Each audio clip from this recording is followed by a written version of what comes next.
Sejam bem-vindos ao Ecos do Abismo, onde a realidade se dobra e o véu entre o nosso mundo e o além se torna mais fino. Preparem-se para uma jornada de arrepiar os cabelos através de 4 relatos que desafiam a lógica e despertam os nossos medos mais primordiais. Histórias de encontros sombrios, de presenças invisíveis e de horrores que se recusam a permanecer no reino da imaginação. Apaguem as luzes, deixem o like no vídeo, se inscrevam no canal e aumentem o volume.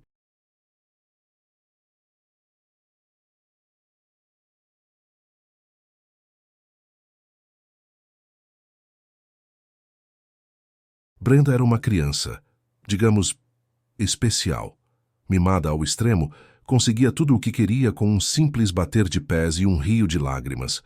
Seus pais, tentando impor algum limite, estabeleceram algumas regras básicas, mas Brenda parecia ter um talento nato para testar cada uma delas. E havia a questão dos palavrões. Brenda tinha um vocabulário surpreendentemente vasto para sua idade, adornando suas frases com uma variedade de termos chulos que faziam os vizinhos franzirem a testa. No entanto, havia uma palavra específica que sua mãe, Ana, a proibia terminantemente de usar: desgraça. Era uma palavra carregada de um peso sombrio para Ana, ligada a uma tragédia familiar que ela nunca compartilhara com Brenda. Brenda, claro, sabia disso. E como toda criança mimada, essa proibição só aumentava sua curiosidade e o desejo de transgredir. Ela já havia pronunciado a palavra em sussurros, longe dos ouvidos da mãe, apenas para sentir o poder proibido que ela carregava. Mas nunca, jamais ousara dizer na frente de Ana, até aquela tarde fatídica. Brenda estava furiosa porque sua mãe se recusara a comprar o brinquedo mais caro da loja. Em meio a gritos e birras, com o rosto vermelho de raiva, Brenda olhou nos olhos de Ana e, com a voz carregada de veneno infantil, cuspiu a palavra proibida: desgraça. O silêncio que se seguiu foi quase palpável. O ar pareceu se densificar, e uma sombra inexplicável pareceu pairar sobre o quarto. Ana empalideceu, seus olhos arregalados fixos em Brenda com um misto de horror e terror. Ela não disse nada, apenas pegou a filha pela mão e a levou para o quarto, trancando a porta.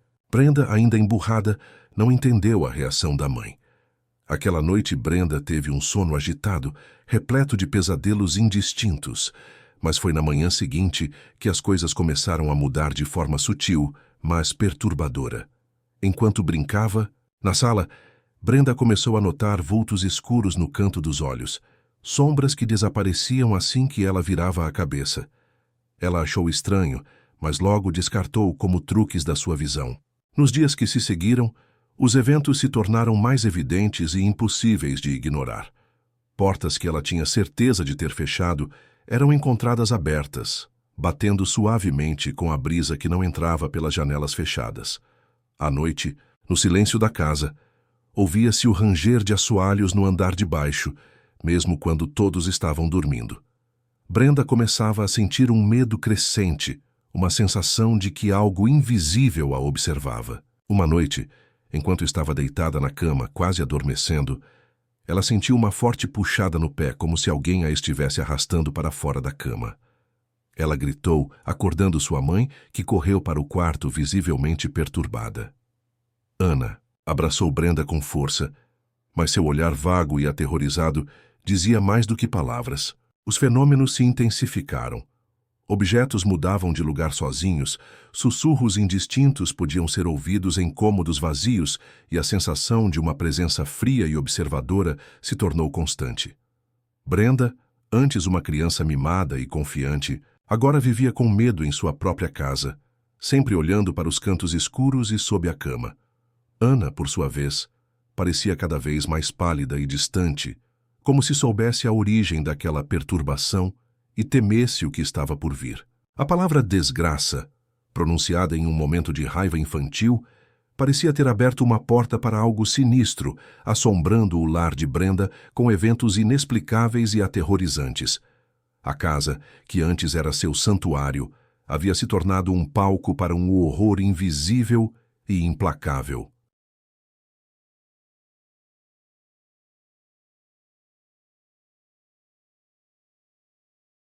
Candy era um guarda noturno, em um antigo centro psiquiátrico no interior do Japão. O prédio, com sua arquitetura sombria e corredores longos e mal iluminados, tinha uma atmosfera naturalmente sinistra, que se intensificava durante as longas noites solitárias. Candy já havia ouvido histórias sobre o local, lendas de pacientes que nunca haviam realmente partido, suas almas presas entre as paredes frias e úmidas. Ele sempre se manteve cético, atribuindo os ruídos estranhos e as sombras fugazes à sua própria imaginação cansada. Em uma noite particularmente silenciosa, enquanto Candy fazia sua ronda habitual, ele ouviu um barulho alto vindo de um dos quartos no final do corredor. Eram sons de algo sendo arrastado, acompanhados por murmúrios indistintos. Seu coração acelerou. Ele sabia que aquele quarto em específico, o de número 444, estava teoricamente vazio. A superstição local japonesa associava fortemente o número 4 à morte, e a repetição tripla o tornava ainda mais sinistro. Candy hesitou por um momento, o medo parecia congelar suas veias, mas o profissionalismo falou mais alto. Ele precisava verificar. Munido de sua lanterna, Candy se aproximou do quarto 444. A porta estava entreaberta. Ele empurrou-a lentamente, revelando um quarto escuro e silencioso. Não havia sinal de luta, nada fora do lugar. A cama estava vazia, como ele esperava. Candy se sentiu confuso. Ele tinha certeza de ter ouvido barulhos vindos dali. Enquanto se preparava para sair, um dos pacientes do corredor vizinho, um homem que raramente falava e passava a maior parte do tempo olhando para o chão, levantou a cabeça e fixou seus olhos vazios em Candy. Com uma voz rouca e arrastada, ele disse: "Tenha cuidado com a sombra que te acompanha." Um arrepio percorreu a espinha de Candy. Ele não conseguia explicar, mas aquelas palavras o atingiram como um golpe. Ele olhou para trás, para o corredor escuro, mas não viu nada. No entanto, naquele instante, ele sentiu uma respiração gelada em sua nuca, como se alguém estivesse parado bem atrás dele, invisível. O pavor o dominou completamente. Candy saiu correndo daquele quarto, atravessou os corredores mal iluminados e escapou do centro psiquiátrico. Ele nunca mais voltou. A sombra que o acompanhava naquela noite permaneceu um mistério aterrador, um lembrete de que nem todos os horrores em um hospital psiquiátrico residem dentro das mentes dos pacientes.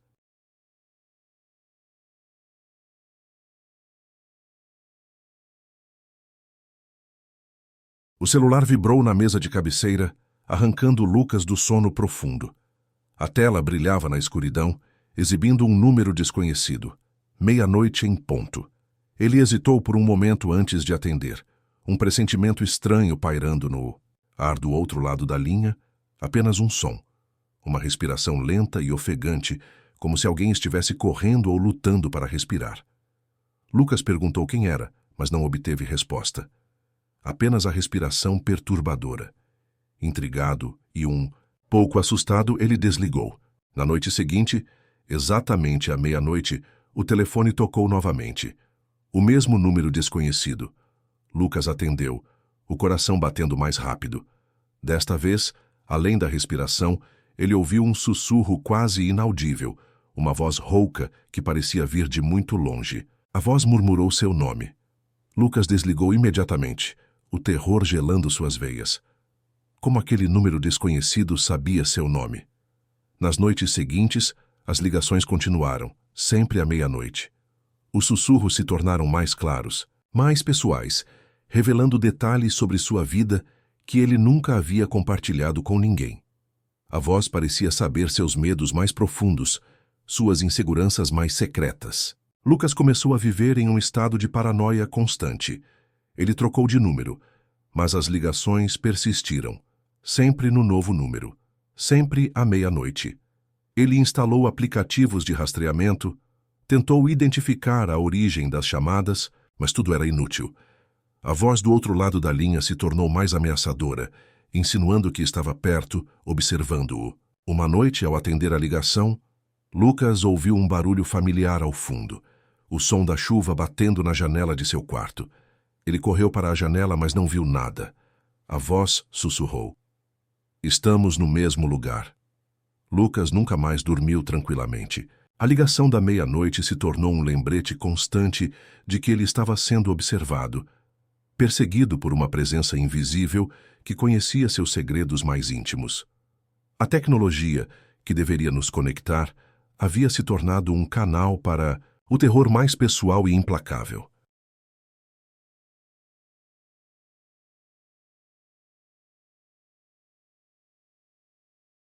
Hannah sempre teve uma relação peculiar com espelhos.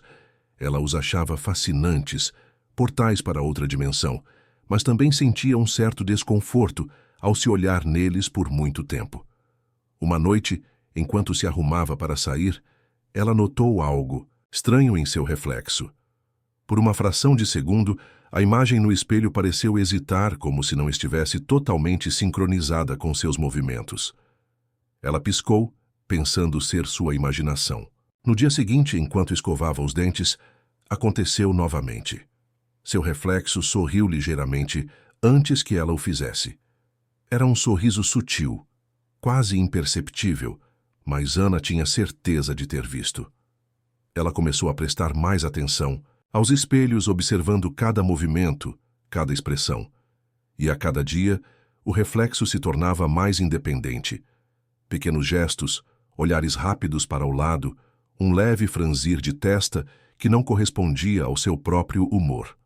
Ana começou a sentir um medo crescente. Quem era aquela pessoa do outro lado do espelho? Uma noite, enquanto estava sozinha em casa, Ana se viu encarando seu reflexo no espelho do quarto. A imagem sorriu novamente, mas desta vez era um sorriso largo e frio, que não alcançava os olhos. Então, o reflexo moveu os lábios e Ana ouviu um sussurro fraco, quase inaudível. Você não está sozinha. O terror a paralisou. Ela tentou se afastar do espelho, mas sentiu como se estivesse presa, seus olhos fixos na imagem que agora a observava com uma intensidade perturbadora. Nos dias que se seguiram, a comunicação com o reflexo se intensificou. Ele tentava imitá-la, mas sempre com um toque sutilmente errado, como uma caricatura sinistra de si mesma. Às vezes, ela via o reflexo fazer gestos que ela não havia feito, sussurrar palavras que ela não havia pensado. Ana começou a questionar sua própria sanidade, mas o medo de que algo mais estivesse acontecendo era avassalador. O espelho, que antes era um objeto comum, havia se tornado uma janela para um terror silencioso e constante, onde seu próprio reflexo parecia ter ganhado vida, com intenções obscuras e um conhecimento assustador sobre ela.